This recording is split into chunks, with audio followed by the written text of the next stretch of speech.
first of all, I want to say thank you to everybody that came out. You know, it's been a really nice day so far. Caught a couple fish. You know, so that's as most of it I can have. Here's some of the products that we're using.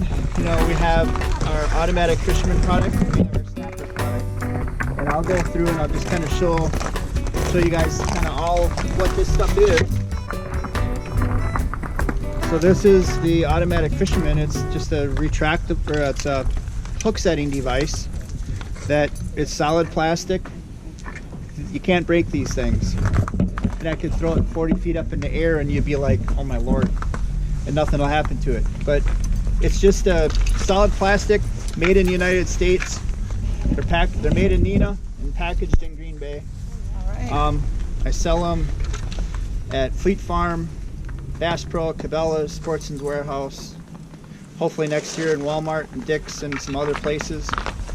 But I'll show you how to set this stuff up so it makes it easier for everybody to kind of understand how to use this. First thing you do, obviously, you drill a hole, and the second thing I do is I kind of like scoop that back like that. Then I pack the ice around it like this.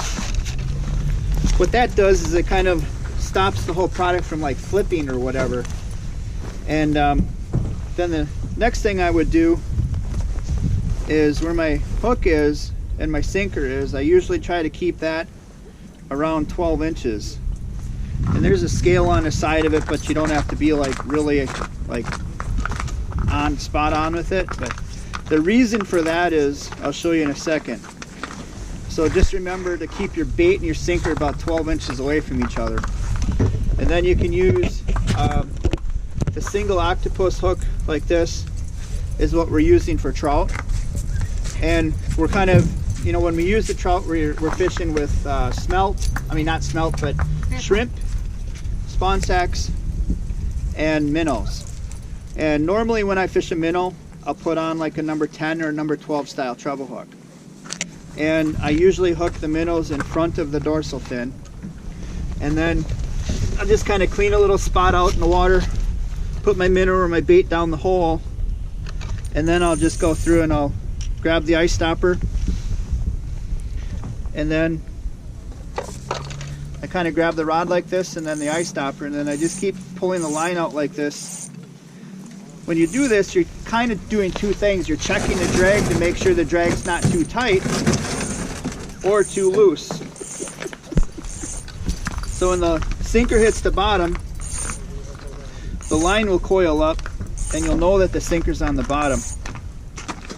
So now that sinker's on the bottom, I let go of the ice stopper, and then I can start to engage the fishing rod to the actual pin.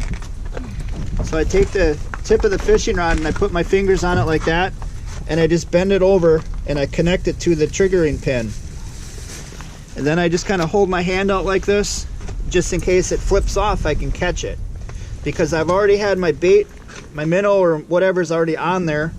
So now what I'm going to do is I'm going to just reel this line up until that ice stopper stands straight up. So now that ice stopper is standing straight up. So what that's telling me is my sinker has just lifted off the bottom maybe a little bit. So the next thing I'm going to do is this bobber right here. When I pull this bobber all the way down to the base, 24 inches of line is going to come into this setup. So because my sinker and my minnow were 12 inches away from each other, when I pull this all the way down,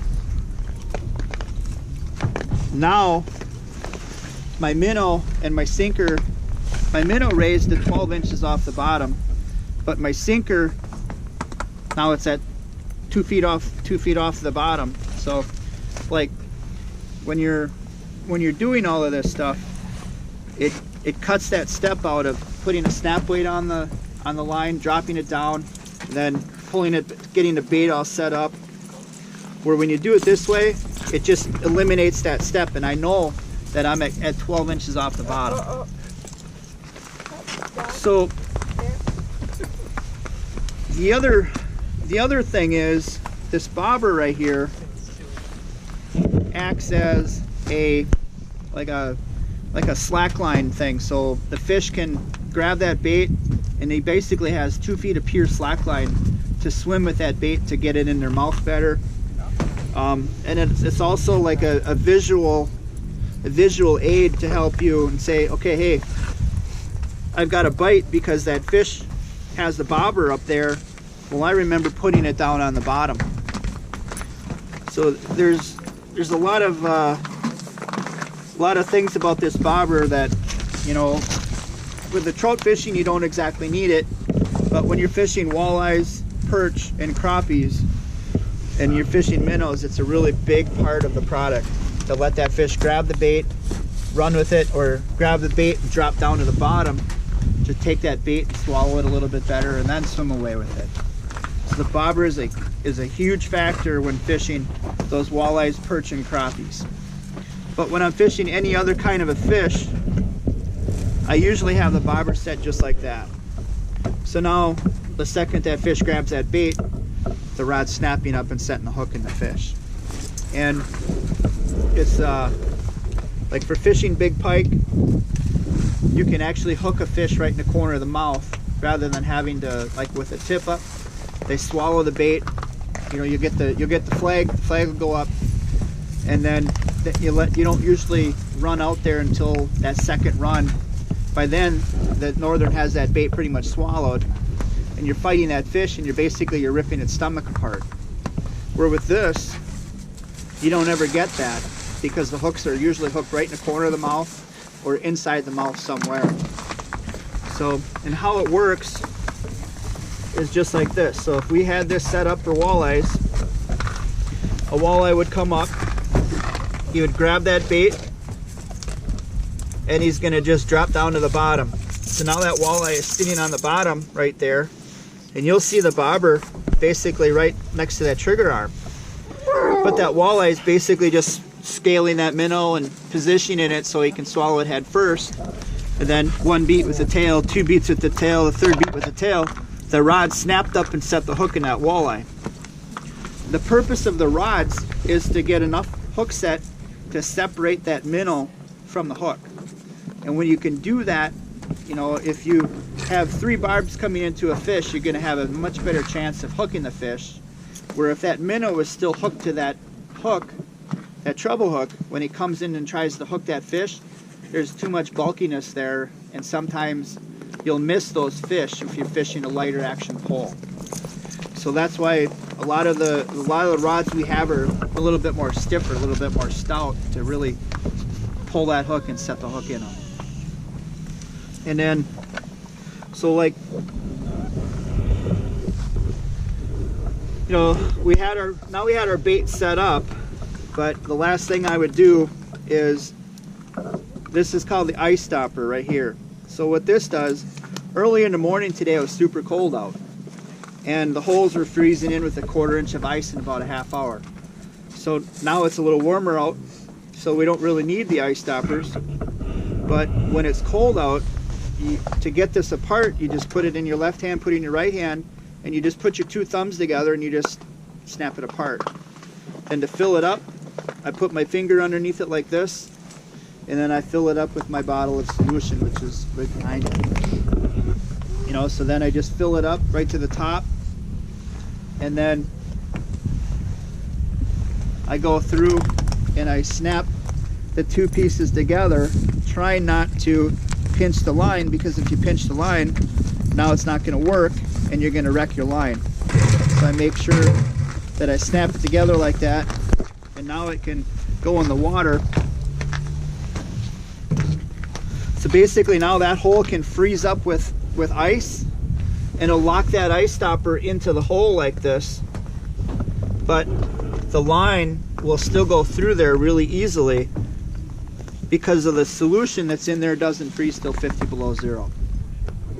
So if it's 50 below zero, it'll start to kind of gel up. Once it gets to like 60, it'll start to kind of freeze up. But yeah, most of us aren't going to fish in that cold weather.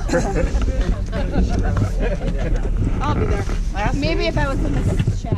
But then you can see here that this arm back like that. And when the arm falls back, you get that audible sound that you know, okay, one trip, then you can start looking around to see what one it is. But we also got something on here too that we're starting to kind of dibble and dabble with, is this little bracket right here. It's just a little metal bracket that we have that now you can attach a light system to here, like a blue tips light. So now you can put that on there and have the beeper system in your pocket, or you can put the cell phone app on, and you can have one set up over there, you can have one set up around the corner, you can have one set up way over there, and you know that when this arm falls back, you know that one of yours went off. Then you just have to look around to see what one went off. It's a really awesome system for fishing walleyes at night because of the ice stopper, because of the light system. And you notice on here our bobbers, I make these things called pin bobbers, and a lot of people have complained to me, well, you know, the bobber blows around in the wind too much and I don't use it. So I'm like, all right, okay, and I get that, you know, but if you're fishing walleyes, normally you're fishing at night. So you want to use the product at night, you know, to fish the walleyes, and that's usually when it's kind of blowing around and kind of being really nasty. So by using that pin bobber, you can put that pin bobber, you drill 2 holes into the base of the product, and now that pin bobber can stay there. It could be 40-mile-an-hour winds and that bobber's not going anywhere until that fish actually pulls it out of there. Then he's going to pull it out to right there, and then within a minute or two the fish is going to take it the rest of the way. So by having it down there just makes a lot more sense. Plus we also have these other bobbers that are called hook bobbers, so you can actually hang the bobber onto the line. When the rod sets the hook, the bobber goes flying and you don't have to deal with the bobber at all. And then when I'm done at the end of the day, instead of having to wind up a tip up, I just reel the handle up. And I go through, take the reel or take the line and put it in the little section of the V right here in the guide. So now a treble hook will sit in there, your single hooks will sit in there. I crack the ice stopper open, drain all the solution out. If you want to save it, you can put it back in the bottle. You can smash, you can kind of bend that a little bit and act like a funnel and pour it back into the bottle. And our reels, they have a push button fold down handle, which is really nice for storage. So I usually go through, push the button and have the handle kind of like that. And all of the rods I sell, I have, I don't know, maybe 18, 20 some different rods. Every one of the rods I have, you can bend them around and you can really like arc them around, they won't break. I have a 5-year replacement warranty on all my rods. So, and they're not $90, they're more like from $20 to like $40 a piece. So they're more affordable. Good word, yeah. You know, and then at the end of the day, let's say this thing throws into the ice really, really bad. You don't have to worry about it. I just go through and just kick it right here with my boot, and it just rolls out of the ice. You won't break these because we're gonna do the throw test.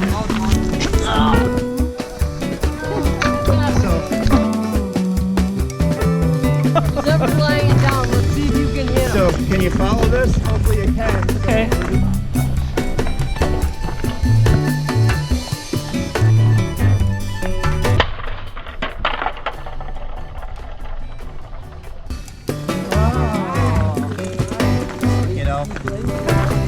So, can your tip up do that?